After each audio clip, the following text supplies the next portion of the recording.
वहां ब्रज में नंद बाबा खूब लुटा रहे हैं, और यहां कौशलपुर के राजा श्री दशरथ जी महाराज भी कम नहीं पड़ रहे हैं, खूब आनंदित करा रहे हैं। जो भी आ रहा है सबको प्रसन्न करने की भावना श्री दशरथ जी महाराज के मन में बड़ी है।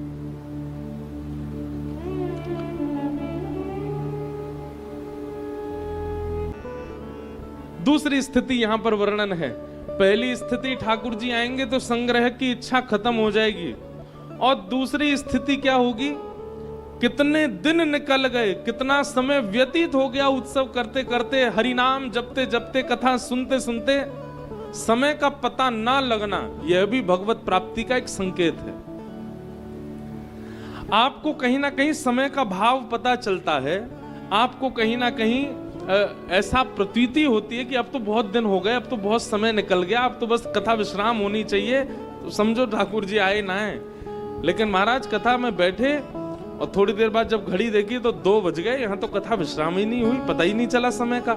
ऐसी स्थिति अनुभव होने लग जाए तो भी समझना चाहिए ठाकुर जी की कृपा है, ठाकुर जी आ रहे हैं जीवन में।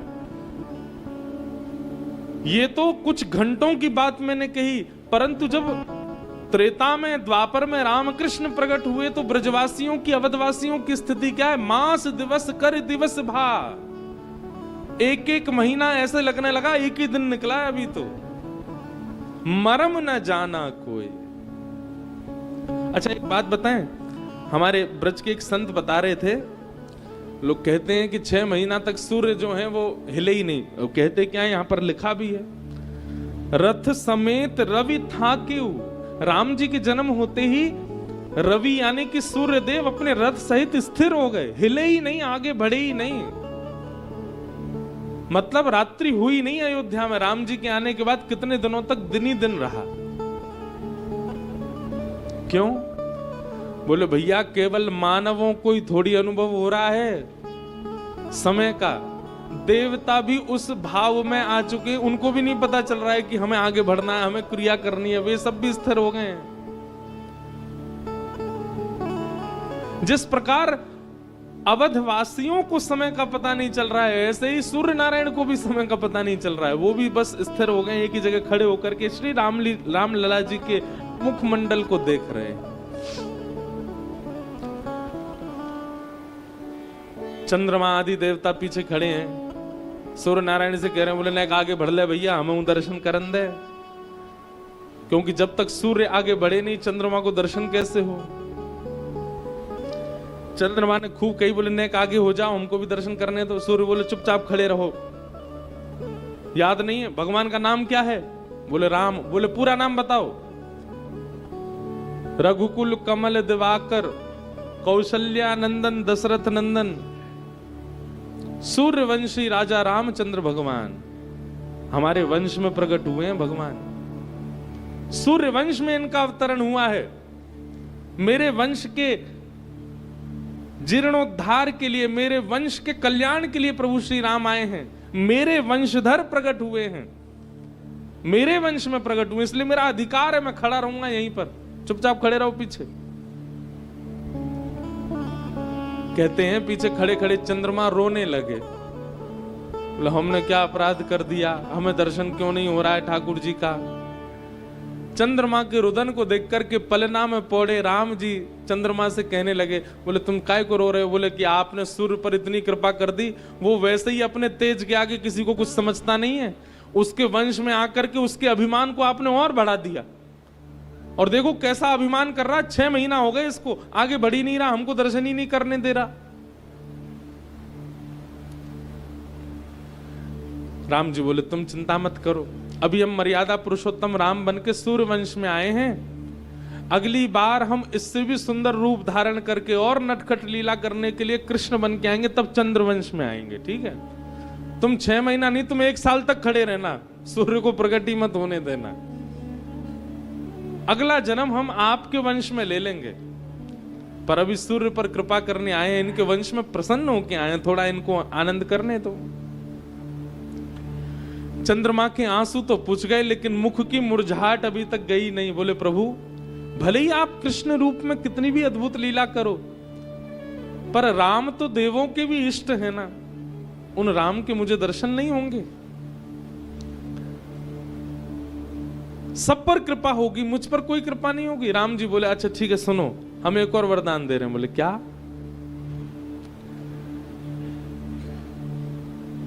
भले ही हम सूर्यवंश में प्रकट हुए, भले ही 6 महीना तक सूर्य हमारे दर्शन करेंगे, भले ही हम सूर्यवंशी राजा कहलाएंगे, लेकिन दुनिया जब भी हमको प्रणाम करेगी तो यही कहेगी रामचंद्र भगवान की जय। आपके नाम के सहित ही हमको प्रणाम होगा। अब प्रसन्न हो, बिना आपके नाम के हमको कोई वंदन नहीं करेगा। तब चंद्रमा प्रसन्न हुए, बोले हाँ भगवान अब ठीक है, कम से कम जब तक पृथ्वी पर राम का नाम रहेगा चंद्र संग ही रहेंगे। ये भगवान ने चंद्रमा को व्रत, ऐसा संत जन कथाओं में सुनाते हैं। पहली स्थिति, ठाकुर जी यदि आपके जीवन में आएंगे तो क्या होगा? संग्रह का मन नहीं होगा, इकट्ठा करने की इच्छा नहीं होगी, जितना हो सके मैं बांट दूं, ऐसा मन प्रकट होने लग जाएगा, ऐसी भावनाएं प्रकट होने लग जाएंगी। और दूसरा, ठाकुर जी जब जीवन में आएंगे तो समय का पता नहीं लगेगा। आप कितना समय व्यतीत करते हैं कथा श्रवण में, कितना समय व्यतीत करते हैं हरिनाम संकीर्तन में, कितना समय व्यतीत करते हैं तीर्थ यात्रा और तीर्थ गमन में, संत समागम में, वो समय आपको पता नहीं चलेगा। और समय का पता ना लगने का एक दूसरा संकेत होता है भूख का पता न रहना, प्यास का पता ना रहना। कभी कभी लोग कथा सुनने में इतने तन्मय हो जाते हैं कि उनको लगता है हम 4 घंटे एक आसन में बैठ लिए, उनको खुद भी भरोसा नहीं होता। कहां हम 10 मिनट भी सुख आसन में नहीं बैठ सकते, 4 घंटा निकल गया हमारा, स्वयं पे ही भरोसा नहीं होता। कई लोग कथा में आते, हम तो महाराज जी 1 घंटा के लिए आए थे छुट्टी लेकर के। मैंने कहा अब तो 7 दिन की हमने सिक लीव डाल दी अपने ऑफिस में। बोले हम बीमार पड़े हैं भैया, आप नहीं आ पाएंगे। क्यों? क्योंकि देह को, आत्मा को, बुद्धि को, मन को वह सुख की अनुभूति होने लगी कि अब समय की पाबंदी और संसार का सुख उसके आगे फीका लग रहा है। ऐसी स्थिति होने लग जाए, समझ जाओ ठाकुर जी जीवन में आ गए। मानव के पास बहुत अपॉर्चुनिटीज होती हैं इन 2 दिनों में। कुछ ना करने वाला अत्यंत सीधा व्यक्ति भी कुछ ना कुछ करने का मन कर लेता है उसका भी। लेकिन ऐसे में आप किसको चुन रहे हैं? आप रामेश्वर नाथ को चुन रहे हैं, आप हरि चर्चा को चुन रहे हैं, आप हरि संकीर्तन को चुन रहे हैं। ये एक प्रकार का द्योतक है कि आपने देह को अभिमानी नहीं बनाया। अगर देह की माने तो देह तो वही करना चाहता है जिससे देह बिगड़े,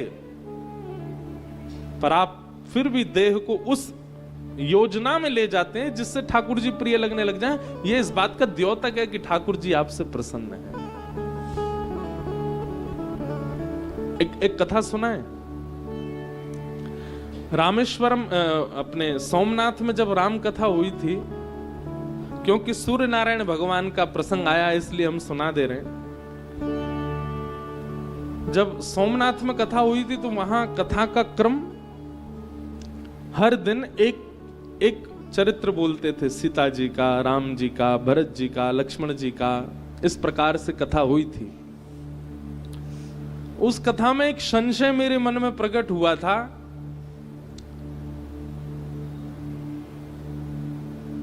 कि हनुमान जी इतने दिनों तक सुग्रीव के पास क्यों रहे।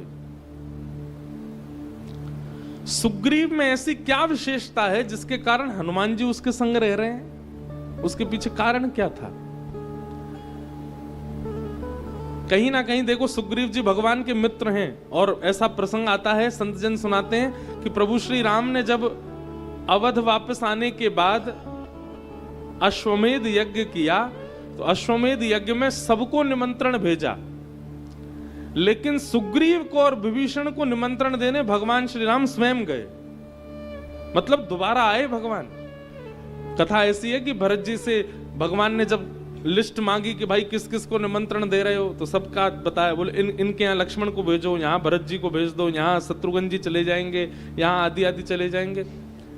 लेकिन दो नामों पर भगवान ने किसी को संकेत नहीं किया, विभीषण और सुग्रीव।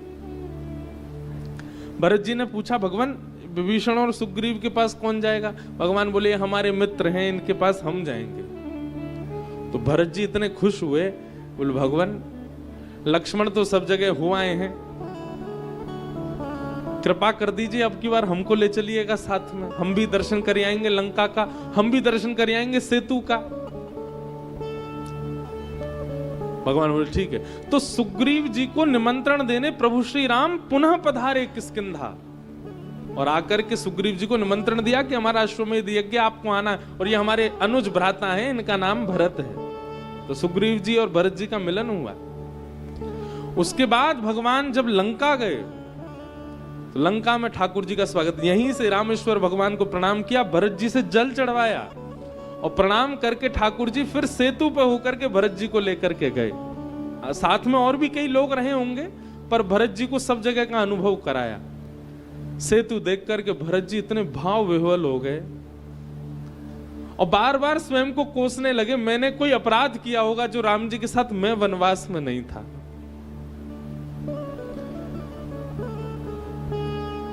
सेतु पर दर्शन करते हुए, रुदन करते हुए, बार बार सेतु को अपने हृदय से लगा रहे हैं, कहीं भी लेट जाते हैं भरत जी। लंका पहुंचे, लंका में जाकर सीता जी जहां विराजती थी वहां दर्शन किया, आदि आदि सब हुआ। विभीषण जी ने सिंहासन पर बिठाया राम जी को, विभीषण जी को निमंत्रण दिया राम जी ने, कहा कि आपको अयोध्या आना है, हमारा अश्वमेध यज्ञ है। स्वीकृति हुई। विभीषण जी ने प्रभु श्री राम के चरणों में प्रणाम किया, और प्रणाम करते हुए कहा, भगवान आपसे कुछ मांगना चाहते हैं। बोले क्या?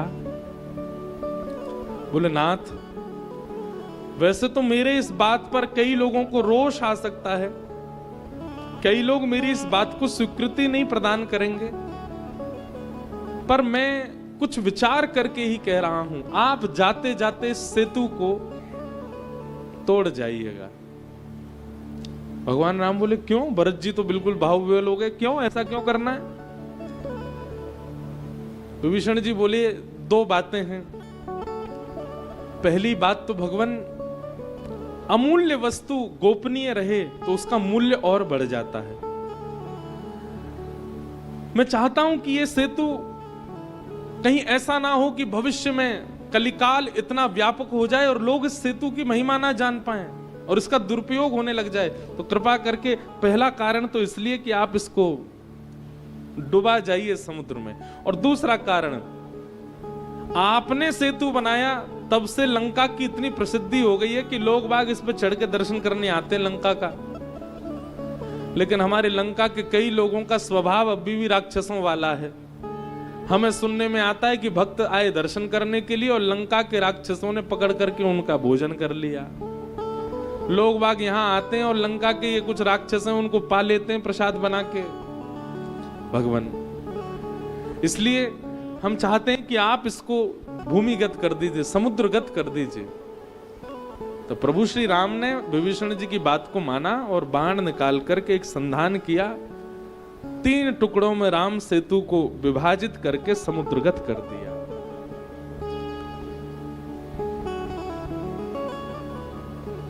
तो हम किस प्रसंग में ये बात सुना रहे थे कि श्री सुग्रीव जी को प्रभु श्री राम खुद निमंत्रित करने आए अश्वमेध यज्ञ के लिए। सुग्रीव सामान्य नहीं है, पर सुग्रीव जी के कई भावों पर, सुग्रीव जी की कई विचारधाराओं पर भक्तों का मन नहीं लगता। वैसे हमारा भी नहीं लग रहा था। हमने कि भाई ये सुग्रीव जी के साथ हनुमान जी इतने दिन क्यों रहे, इसके पीछे कारण क्या है? तो प्रसंग ऐसा है, बहुत ध्यान से सुनिएगा। हमने सोमनाथ में सुनाया था कि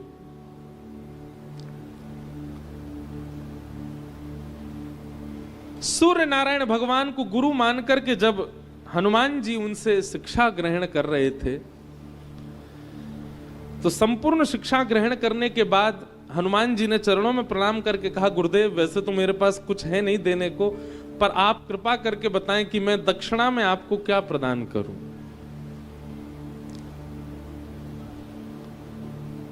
तब भगवान सूर्य ने हनुमान जी को आज्ञा की है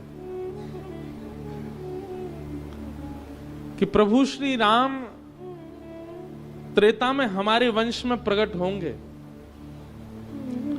और हमारे वंश में प्रकट होकर के प्रभु श्री राम श्री सीता जी के विरह में लंका जाएंगे उनको खोजने के लिए, और उस समय नारद जी के श्राप को सिद्ध करने के लिए वो बानरों से सहायता मांगेंगे और बानर राज हमारे सुग्रीव होंगे।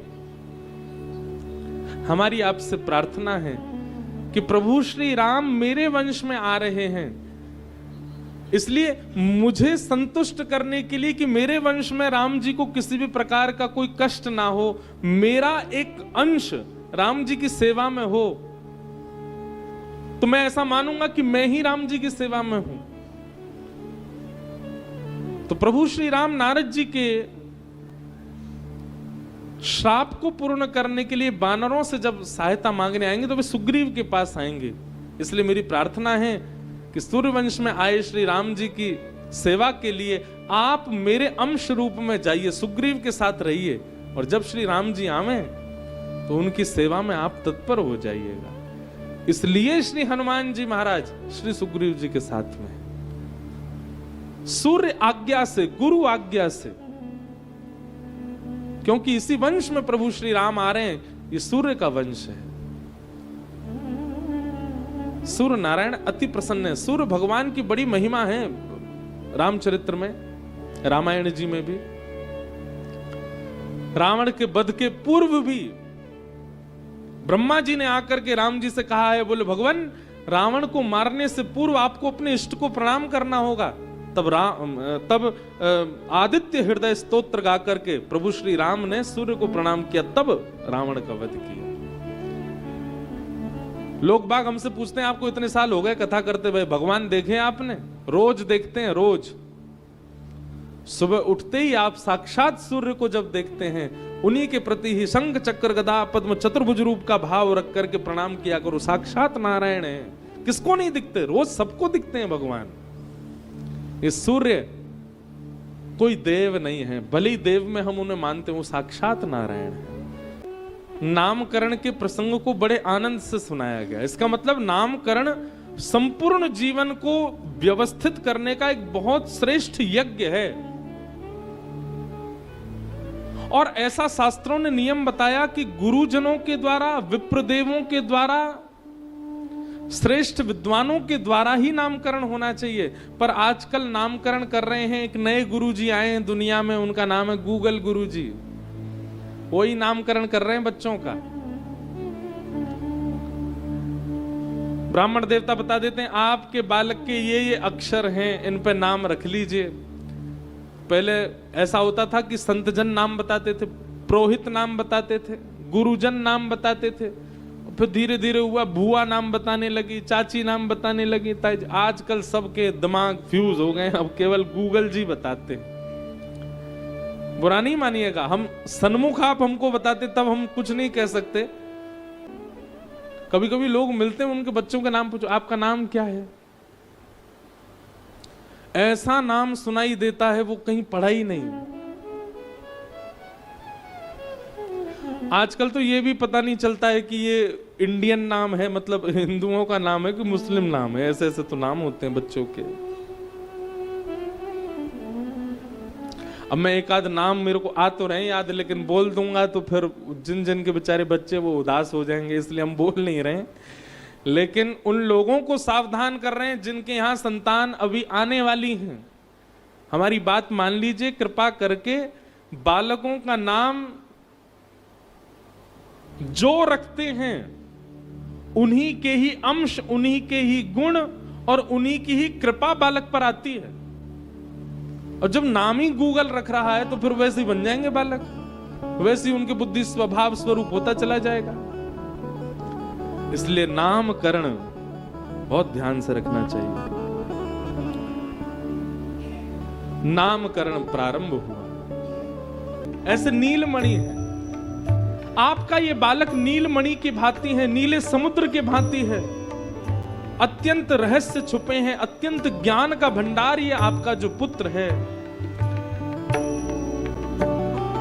जिसके संपर्क में आते ही मानवों को, देवताओं को, जो भी इनके संपर्क में आएगा सबको सुख ही प्राप्त होने वाला है। ऐसे आपके बालक का मैं नाम राम रखता हूं। बोला राजा रामचंद्र भगवान। राम शब्द का अर्थ क्या है? जो योगियों के हृदय में रमण करता है। रमन्ते योगिनोस्मिनिति रामः। जो योगियों के, साधुओं के, साधकों के, भक्तों के, वैष्णवों के हृदय में रमण करे, वही राम है। चाहे मानव हो, चाहे जीव हो, चाहे जंतु हो, चाहे विश्व का कोई कोना हो, सबको भरने की क्षमता जिसके चित्त में है। अच्छा, भरने का मतलब क्या होता है? भरने का मतलब यहां कोई संसारी वस्तु में नहीं है। जो संसार के किसी भी अभाव को अपने चित्त के प्रेम से भरना जानता है, ऐसा भरतार का रूप जो आपके घर में प्रकट हुआ है। ताकर नाम भरत अस होए। बोलो श्री भरत लाल जू की जय। चारों भैयाओं का नामकरण किया गया, राम, भरत, शत्रुघ्न और लक्ष्मण। अब यहां एक भाव आता है कि लक्ष्मण जी का नाम सबसे अंत में क्यों रखा? और श्री लक्ष्मण जी के नामकरण को श्री गोस्वामी जी महाराज भी चौपाई में ना गा करके दोहा में गा रहे हैं। कारण क्या है? वास्तव में श्री लक्ष्मण जी कौन हैं? जीवाचार्य हैं, ये गुरु हैं, आचार्य हैं। लक्ष्मण जी ही कलयुग में श्री रामानुजाचार्य जी के रूप में प्रकट हुए जीवाचार्य। जीव को भगवत प्राप्ति कराने का जो कार्य है वो लक्ष्मण जी करते हैं। तो कहीं ना कहीं श्री वशिष्ठ मुनि के चित्त में, वशिष्ठ मुनि के कर्ण रंध्र में श्री लक्ष्मण जी महाराज प्रकट होकर के वही नामकरण करवा रहे हैं, क्योंकि आचार्य ही भगवत प्राप्ति का मार्ग बताता है। आचार्य ही भगवत का संकेत कराता है कि ये ठाकुर जी। तो लक्ष्मण जी भले ही देह रूप से मैया की गोद में बैठे हैं, पर अपने दिव्य चैतन्य रूप से वे वशिष्ठ गुरु के चित्त में बैठ करके और उनसे नामकरण करवा रहे हैं। बोले इनका नाम राम रखो। किस भाव से रखो? इस भाव से रखो। इनका नाम भरत रखो, इस भाव से इनका नाम भरत रखो। और स्मरण से शत्रु के चित्त का शत्रुत्व नष्ट हो जाता है। ऐसे छोटे भैया का नाम शत्रुघ्न रखो। जब तीनों का नामकरण हो गया, तब दशरथ जी ने कही आपने तीसरे लाला का तो नाम ही नहीं रखा। तभी लक्ष्मण जी महाराज चित्त से बाहर आ गए और बाहर आकर के विराजमान हो गए। तो वास्तव में वशिष्ठ मुनि ने नामकरण किया है, यह भी संकेत केवल लक्ष्मण जी के नामकरण में ही आता है। 3 नाम तो श्री लक्ष्मण जी रखवा रहे हैं, लेकिन लक्ष्मण जी का नामकरण श्री गुरु वशिष्ठ कर रहे हैं एक भाव से। इसलिए श्री लक्ष्मण जी का नाम सबसे अंत में रखा गया, क्योंकि वो जीवाचार्य हैं, वे आचार्य हैं। वे ही जीवात्मा को परमात्मा की ओर अग्रसित कराते हैं। राम, भरत और शत्रुघ्न, ये तीनों देव, चारों ही भगवान तत्व हैं। वशिष्ठ मुनि कैसे नामकरण कर देंगे उनका? और कोई सामान्य नाम नहीं होना, वेद के प्रारूप से नामकरण नहीं होना, नक्षत्रों के प्रारूप से नामकरण नहीं होना। लक्ष्मण जी सोच रहे ऐसा नामकरण होना है जिस नाम से पूरा विश्व जगत भवसागर से तरेगा। इसके लिए मुझे ही जाना पड़ेगा वशिष्ठ जी के चित्त में। इसलिए राम, भरत और शत्रुघ्न जी का नाम तो श्री लक्ष्मण जी ने ही रखवाया है वशिष्ठ जी के चित्त में आके। तो दशरथ जी ने संकेत किया, बोले तीसरे लाला का तो नाम ही नहीं रखा। तुरंत लक्ष्मण जी चित्त से बाहर आ गए। इसलिए गोस्वामी जी ने लिखा लक्ष्मण नाम उदार। इस प्रकार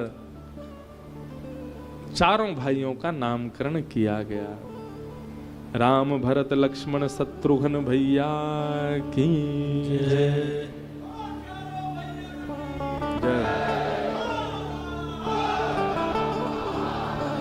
वाह, चारों के नाम रखे गए। वेद के तत्व ही तुम्हारे चारों पुत्र हैं। गुरु ने ध्यान पूर्वक नामकरण किया। धीरे धीरे भैया नेक नेक, थोड़े थोड़े नेक बड़े भये हैं। लक्ष्मण जी तो पूरे दिन श्री राम जी की सेवा में ही रहते हैं, राम जी के संग ही रहते हैं। और श्री शत्रुघ्न जी भरत जी की सेवा में रहते हैं। ऐसे परस्पर भाव चारों भाइयों का एक दूसरे के प्रति होने लगा। अच्छा, कुछ कुछ लीलाएं तो मिलती जुलती हैं ठाकुर जी की और राम जी की। जैसे ब्रज के लाला चंद्रमा मांगते हैं, सूरदास जी वर्णन कर रहे हैं। हमारे बाल कृष्ण प्रभु मैया से कह रहे, मैया जे कहा है ऊपर? मैया बोली, लाला जे चंद्र खिलौना है। अब तो ठाकुर जी ऊपर ही देख रहे हैं और ऊपर देख करके मैया तो कह रहे, मैया चंद्र खिलौना चाहिए मुझको। मैया बोली, लाला अब जे कहां ते लेके आऊं तेरे काज, कहां ते तोड़ के लाऊं तेरे काज? ठाकुर जी बोले, मोए ना पता मैया, कैसे लेके आ, मुझको चंद्रमा चाहिए। मैया बोली, लाला देख जैसे ऐसे हट ना करो करें, चल कल दे दूंगी तो ना, मुझको तो अब ही चाहिए, आज ही चाहिए, अब ही लेके आ मैया। सूरदास जी कह रहे हैं ठाकुर जी गोद से उतर गए। कई बार बालक इतना हट करते हैं कि मैया की गोद में टिकते नहीं, वैसे ठाकुर जी उतर गए और उतर करके मैया को धमकी दे रहे हैं। क्या धमकी दे रहे हैं? मैं अब ही धरती में लेट जाऊंगा, तेरी गोद में नहीं आऊंगा, सबरी मट्टी अपने ऊपर लगा लूंगा। मैया बोली, लेट जा जा।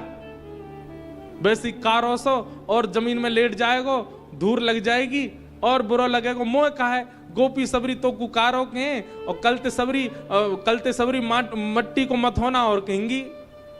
मोह कहा है लौट जा।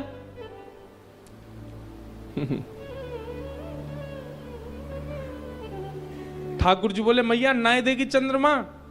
मैया बोली, ना दे रही, बता और कहा करेगो? ठाकुर जी अब सोच रहे हैं, अब मैं कहा कहूं जा से मैया मेरी बात मान जाए। मैया मेरी बात सुन ले। बोले, कहा आजकल के लोग धमकी क्या देते हैं, मुझसे ब्याह करो नहीं तो हम फांसी पे लटक जाएंगे, हमारा ये काम करा दो नहीं तो हम तुमको ये कर दें। तुमको मेरी सौगंध है, ये काम तो तुमको करना ही पड़े। पर ठाकुर जी की तो जिद देखो, कैसी प्यारी प्यारी जिद है। मैया से कह रहे हैं, मैया यदि तेने मुंह को चंद्रमा नहीं दियो तो मैं गैया को दूध नहीं पीऊंगो, सुर भी को पे पान ना करी हूं। मैया बोली, दूध नहीं पीवे को? क्षमा करना, हम ब्रज ले गए कथा को, क्योंकि अब ब्रज ही जाना है आज। ब्रज तो नहीं जाना है, पर हाँ कथा करके द्वारिका जाना है। ठाकुर जी क्या कह रहे हैं? सुर भी को पे पान ना करियो। अच्छा, हमारे राम जी तो बड़े भोरे हैं बेचारे। मैया से एक बार कही होगी, मैया मुझको चंद्रमा चाहिए, कौशल्या मैया ने मना कर दी होगी, नहीं देंगे, तो राम जी भी मान गए होंगे। राम जी भी कह रहे हूं, कोई बात नहीं मैया, अभी मर्यादा पुरुषोत्तम बन के आए हैं, द्वापर में फिर चंद्रमा मांगेंगे, नहीं देगी फिर बताऊंगा मैं। और आज वही कर रहे हैं। ठाकुर जी कह रहे हैं, मैं गैया को दूध ना पीऊंगो। मैया बोली, मत पीवे, मोकू तो वैसे ही तेरी इतनी चिंता लाला, तू जन्मते ही कारो, तेरो ब्याह कैसे होएगो? मैं जैसे तैसे तो को दूध पिवाऊं ताकि तेरो शरीर ने हुष्ट पुष्ट है जाए, ने गदमदरा से तू है जाए, तो कोई छोरी तो को पसंद कर ले, तेरो ब्याह करा दूंगी। मत पीवे, दूध भी मत पीवे, कारो तेरो ब्याह होगो ना, दूध नहीं पीवेगो तो पतर पूछ रहा सो है जाएगा, वैसे तेरो ब्याह ना होएगो। और दूसरों का कहते हैं, बैनी सिर ना गुथे हो। यशोदा मैया रोज कंगी करती है ठाकुर जी के बालों में, गुंगराले केश हैं ठाकुर जी के। यशोदा मैया रोज कंगी करे और कंगी करके ऐसे बालन के गुच्छा बना करके यहां पे बैनी गूथ दे मैया ऊपर। ठाकुर जी कह रहे हैं, मैया अगर तेने चंद्रमा नहीं दियो तो मैं तो से अपनी बैनी नहीं गुथवाऊंगो। बैनी मतलब चोटी। मैया बोली, मत गुठवावे, जुआ पड़ जाएंगी तेरे बालन में और तो को खींच के ले जाएंगी जमुना जी में फेंक देंगी सबरी, रो तो डोलियो फिर। ठाकुर जी बोले, ऐसो कहा करूं जा से जे मान जाए। तब क्या कह रहे हैं ठाकुर जी, मैया तू मेरी बात सुन, अगर तेने चंद्रमा मुंह को लाके नहीं दियो मैं पूरे गोकुल में हल्ला मचाए दूंगो। मैया बोली, कहा हल्ला मचाएगो?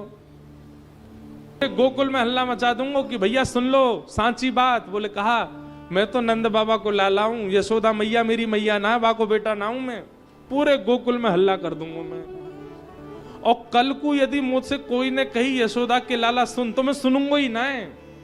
और मोते आके पूछा को अरे लाला तू कब ते बुला रहे हैं, तू सुन का ही गुना रहो, तो बात कहूंगा पहले बोल नंद जी को लाला, तब सुनूंगा तेरी बात। यशोदा को लाला ना हूं मैं, मत दे तू चंद्रमा, मैं ऐसा कर दूंगा।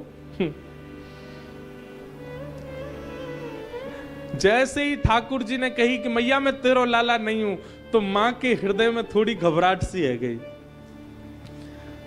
तुरंत ठाकुर जी को हाथ पकड़ो। अरे कन्हैया तू कहा कह रहा हो, यहाँ पे आ, मेरी बात सुन। ठाकुर जी बोले ना मुझको पकड़े मत मैया, अब मैं तेरो लाला नहीं हूं, तू मुझको चंद्रमा नहीं दे रही। बोले अरे तोते एक बात करनी है लाला। ठाकुर जी बोले मैं कछु ना सुननो।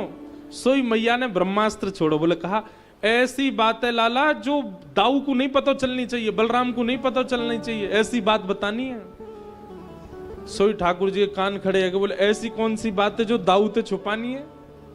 तुरंत ठाकुर जी मैया की गोद में आ गए। हाँ मैया बता, जल्दी बता। गोद में लाला को बैठा लियो और बैठा करके हृदय से लगा के मैया बैठ गई। ठाकुर जी बोले मैया तू प्रेम मत करे, मुझको जल्दी बता कौन सी बात है जो दाऊ ते छुपानी है। बालकों का ऐसा स्वभाव होता है ना, उनको रूठ जाए तो उनसे कहो रुक रुक सुन सुन, उसको मत बताना एक बात है, तो वो तुरंत आते हैं। उनको इतना विश्वास हो जाता है ऐसी कोई बात है जो मुझे गोपनीय रखनी है। तो ठाकुर जी बोले मैया ऐसी कौन सी बात है जो दाऊ ते छुपानी, भाई बता। बोले अरे लाला तू तो चंद्रमा के काजे रोए रहे हो है, तू तो चंद्रमा के काजे इतना ऊधम मचाए रहे हो है, को नई दुल्हन लेके आऊंगी मैं।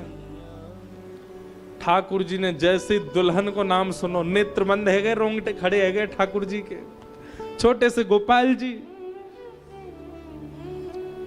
ठाकुर जी ने मंद मंद मुस्का के यशोदा मैया की ओर देखो और मैया के सिर पे हाथ धर के नेक्स्ट से ठाकुर जी छोटा सा हाथ मैया के सिर पर रख के कह रहे हैं तेरी सौगंध खा के कह रहा हूं अब मुझको चंद्रमा नहीं चाहिए, लेकिन मेरी एक बात सुन ले मैया। तू बोले कहा अबई ब्याह है जई हूं, अभी ब्यावे जाऊंगा मैं, मेरा अबई ब्याह करा मैया, अब कल तक की प्रतीक्षा ना है, तू अभी लेके चल मेरा ब्याह करा दे। सूरदास जी महाराज लिखते लिखते रुदन करने लगे, प्रेमाश्रु छलक पड़े सूरदास जी के, लिखते लिखते नाचने लगे। बोले नेक्स्ट से गोपाल जी की बारात में हम बाराती बन के जाएंगे। आहा, नेक्स्ट से लाला ब्याह के काजे रो रहे हैं। वही बात देखो, कृष्ण लीला में जितनी भी लीलाएं हुई है ना, सबका प्रारंभ तो राम जी से ही हुआ है। चाहे वो रास लीला हो, चाहे वो बाल लीला हो, चाहे वो माखन चोरी लीला हो, कोई भी लीला, सबका तनिक तनिक प्रारंभ राम जी कर चुके हैं। बोले तन कैसा है राम जी का, बोले श्याम है, नीला नीला स्वरूप है, लोचन कंज की मंजुल ताई हरे, और बोले नेत्र कैसे हैं, बोले कमल जैसे नेत्र हैं राम जी के, और अति सुंदर सोहत धूरी भरे, और बोले श्याम वर्ण पे जब ठाकुर जी घुटमुन चल के धूल उड़ा के अपने पूरे अंग पर धूल लगा लेते हैं तो बड़ी सुंदर छवि लगती है। देखो अनंग किसको कहते हैं पता है आपको? अनंग कहते हैं काम को, कामदेव को। बोले राम जी की इस बाल छवि को देख कर के जितने लोग देखते हैं उन सबके चित्त में जो अनंग काम है वो दूर भाग जाता है, सबका काम नष्ट हो जाता है, सबके चित्त में प्रेम प्रकट हो जाता है। से आज सुबह सुबह बादल हो रहे थे, ऐसी शाम घटा जब बहुत घनघोर बादल हो जाते हैं, उसके बीच में जैसे कभी कभी बिजली चमकती है, ऐसे ही ठाकुर जी के मुख में देखो कितनी सुंदर छवि। ठाकुर जी के मुख में केवल 2 ही दांत हैं। कितने दांत हैं? 2 दांत। तो जब राम जी मुंह खोलते हैं तो भीतर का मुख जो काला काला पूरा आकाश जैसा, मानो ऐसा लगता है शाम घटा है मुख में, और उसमें 2 दांत ऐसे लगते हैं जैसे बिजली चमक गई हो। बोलो राजा रामचंद्र भगवान की। राम जी चलते चलते जब कौशल मैया के श्री दशरथ जी के आंगन में कभी कभी मणियों के खंभ के पास जाते हैं तो स्वयं के प्रतिबिंब को देख करके ठाकुर जी रो जाते हैं, डर जाते हैं अपने आप को देख के। कभी रिसिया करके मैया कुछ देती हैं तो उसको फेंक देते हैं, और कभी आनंद में मैया जो देती हैं उसको हृदय से लगा लेते हैं। अब ऐसे ठाकुर जी के 2 मोटे मोटे कपोल गुलाब जामुन से प्रकट है गए, और उसमें भी तोतली तोतली वाणी बोल करके श्री राम जी आनंद करते हैं। राम जी कौशलपुर में रहते हैं। आहा, श्री कौशल्या मैया ने राम जी को सजा धजा करके पलना में सुवाए दिया और पलना में पौढ़ा करके सुवा करके राम जी को गई है। राम जी सो गए गहरी निद्रा में। और जैसे ही कौशल्या मैया ने विचार किया आज अपने इष्टदेव को, इष्टदेव यहीं विराजते हैं श्रीरंगम में, श्री रंगनाथ भगवान यही राम जी के इष्टदेव हैं, कौशलपुर के इष्टदेव हैं। इष्टदेव की आराधना पूजा करने के लिए कौशल्या मैया स्नान करने के लिए गईं और स्नान करके भोजन आदि प्रसाद सिद्ध करके अपने इष्टदेव रंगनाथ भगवान के सामने रख दिया और रख करके पर्दा करके मैया अन्य कार्यों में गईं। और जैसे ही पुनः भोग उठाने के लिए इष्टदेव के मंदिर में गई तो क्या देखा? इष्टदेव की थाली को अपनी गोद में रखे बालक राम, छोटे से राम जी महाराज अपने हाथ सान लिए, गाल सान लिए, नाक सान ली, पूरे मुंह पे महाराज सबरी सामग्री लगा ली और धीमे धीमे उठा करके बहु व्यंजन प्रेम से पा रहे। कौशल्या मैया ने जब राम जी को देखा बोली अरे राम लला तो पलना में पौड़े थे, यहां कैसे आ गए? मैया तुरंत दौड़ करके गई कक्ष में और मन में विचार करने लगी है पलना से उतरे कैसे, पलना तो खूब ऊंचा है। तो देखने के लिए जैसे ही गई कि ये उतर के कैसे आए हैं, दौड़ करके जाके देखा तो वहां पलना में बालक राम पौड़े हुए हैं, राम लला पौड़े हैं। अब ये देख करके तो मैया और ज्यादा चकित हो गई, बोली ये क्या हो रहा है?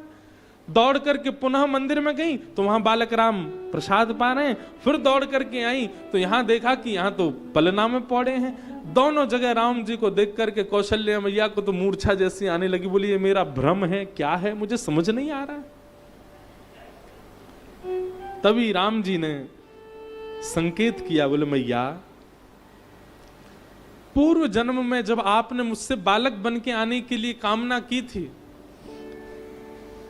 तब कश्यप ऋषि और अदिति के रूप में आप दोनों ने जब मेरी तपस्या की थी तब आपने कहा था आप हमारे यहां बालक बन के आना। तब कश्यप ऋषि ने तो कहा था कि आप बालक बन के आना पर मुझे पता ना चले कि आप परमात्मा हो। मेरे मन में तो यही भाव रहना चाहिए कि आप मेरे लाला ही हो। पर तभी आपने क्या कहा था, नहीं नहीं बीच बीच में मुझे संकेत कराते रहना कि आप परमात्मा हो। इसलिए मैया आपको संकेत करवा रहा कि मैं परमात्मा। मैया ने चरणों में प्रणाम किया, बोले लेकिन अब अगर परमात्मा रूप को ही आप चित्त में धारण करके रखोगी तो आपका स्वाभाविक प्रेम मेरे प्रति नहीं बन पाएगा, वो बनावटी हो जाएगा, क्योंकि आप जानती हो कि मैं परमात्मा हूं। इसलिए मैं बीच बीच में कभी कभी आपको अनुभव करा करके फिर उसको विस्मृत करा दूंगा। और इस प्रकार श्री राम लला मैया को अनुभव करा करके और फिर विस्मृति करा देते हैं।